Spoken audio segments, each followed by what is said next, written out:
pressure on the machine? Can you hear it?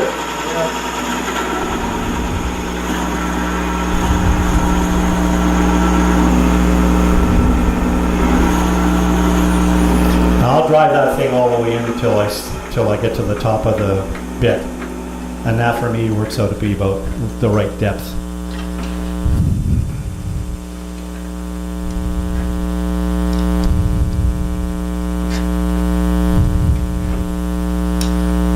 Now I have a nice clean hole.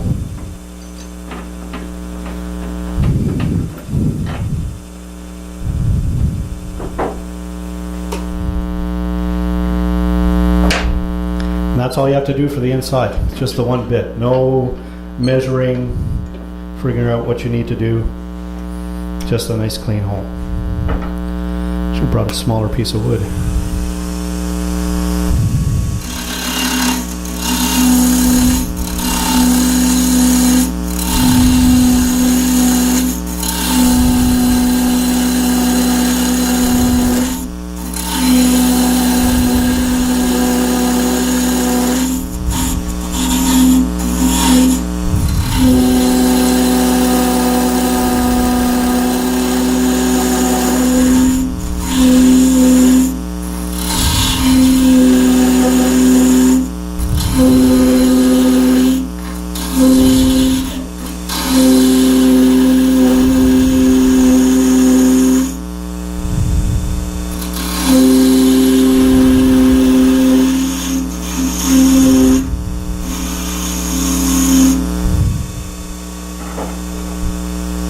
Now, where's my top?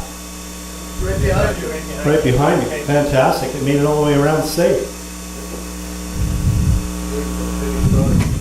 So what I need to do, this is 1 inch. This is 1 1/4 inch. So I have 1/4 inch in diameter between the two. And so that's 1/8 inch on each side. So now what I'm going to do is remove this excess piece, one width of the parting tool, and make this fit.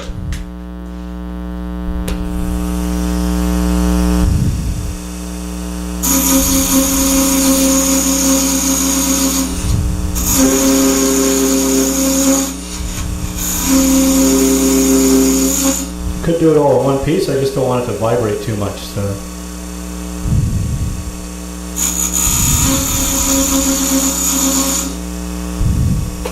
And this is where patience comes into play. You can take a look and see there's no sense cutting the whole thing down. Why bother? Because then if it's too small, then you just part it off and you just keep going.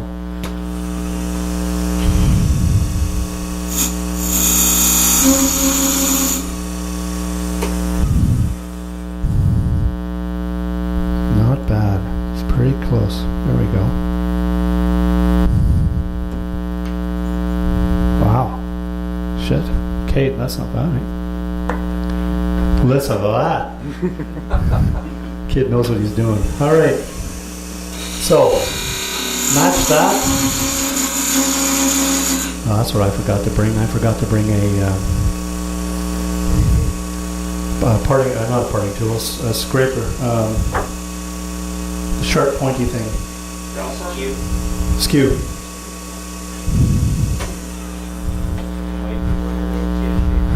Yeah, so if I put this on and I am dead flat perpendicular on my side, right? If I go to fit that in, I'm going to have a nice tight fit all the way, and it's going to be a little bit of a bugger to pull apart, and we're only dealing with a small little piece. So my aim is to, if I make it so that it's slightly canted in, then it will only fit right at the very end, right? But if I make it canted out slightly so that the inside is smaller, then it will touch just a little bit of the wood and there'll be less pressure. So what I want to do, the aim is to angle this slightly so that the inside is smaller, just slightly smaller than the outside, without going and touching the outside.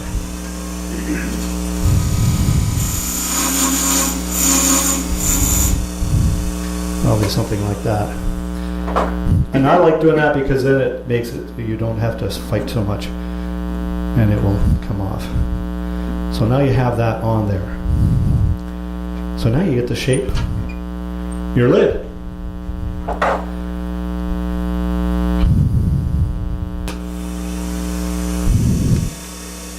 Yeah, I should put a...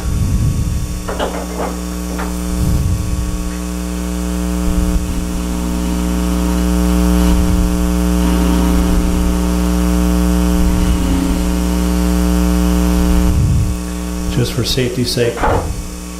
If the fit is real tight, like that's pretty good, but a good hit will knock it off. You can use paper towel, or you can go to a, where did I put it? There it is. Just put a live center on it for a little bit. Does the pin come out? Yeah, I need to knock the pin out. Fit? No. All right, and the other way of doing it is to just make sure that you're cutting cutting with some pressure against this way. Okay. Now it's gonna catch.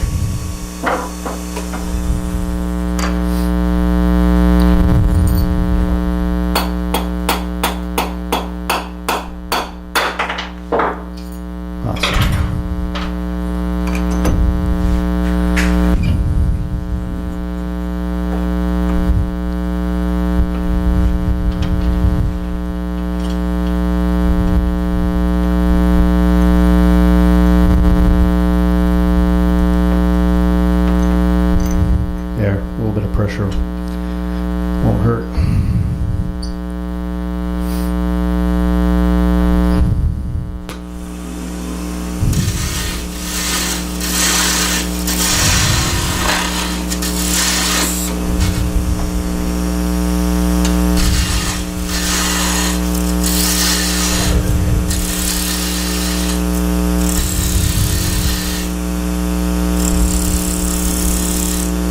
So there's your round part.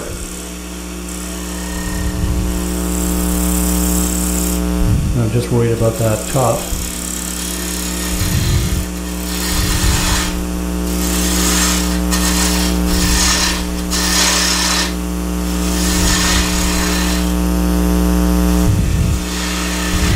Note how I don't go into the tailstock and wreck your bit, right? So what I'm doing is as I'm rounding, I turn the tool, the spindle gouge in, so I'm forcing this round corner.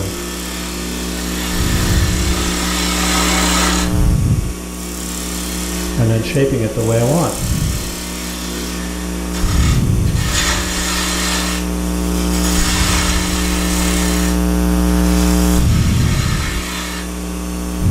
Once you get to this point, you just design whatever you feel like doing. You can have it slope up, so the acorn, pinches in and goes out. Something similar to this. I typically go flat, because if you look at a real acorn, it actually goes in a little bit at the top. So I want to come around the corner.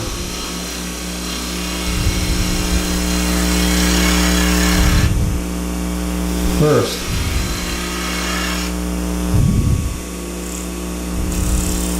and you'll see little lines. I typically don't worry about them because you'll sand them off in a second, so that it's not to get absolutely perfect.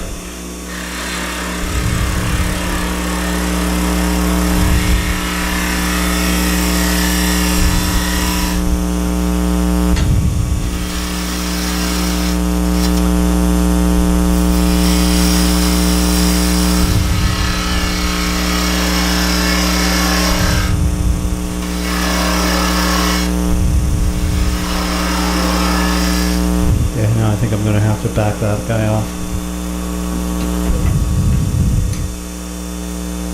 See if it'll do it. Nope. Paper towel or a Kleenex? Kleenex right here. Oh, perfect.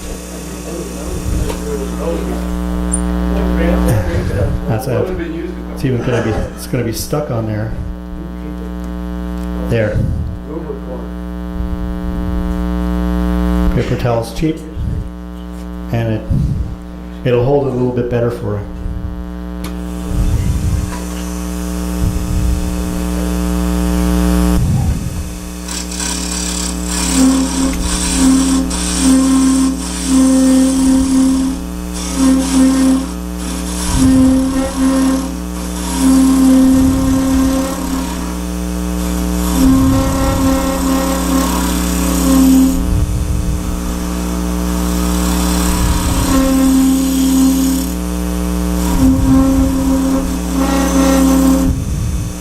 And you look at it, decide if you want a tall stub or you want a short stub.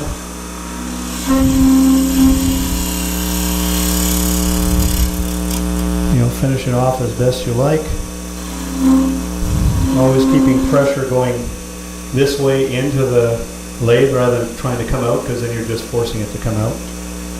That looks a little funny, so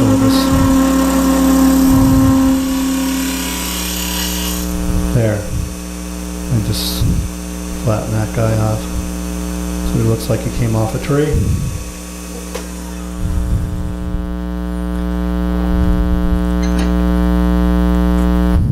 Sand it while it's on it, finish it on it. You can use burnt pan turners finish, shallow wax, whatever you want. I would finish it right on that. After I cut it up, sand it, finish it, done. And then all I do is I put the cap aside, because now I'm going to make the base, and then that way the cap always marries to the base, right? But one finished cap. You got one riveted guy. Okay, so now I've got to do the acorn part. Now the nice thing about the acorn is this drill is about, inch and a half or so deep. So I'll typically go an inch and a half with a pencil, or a pen, either way. I came equipped, all right?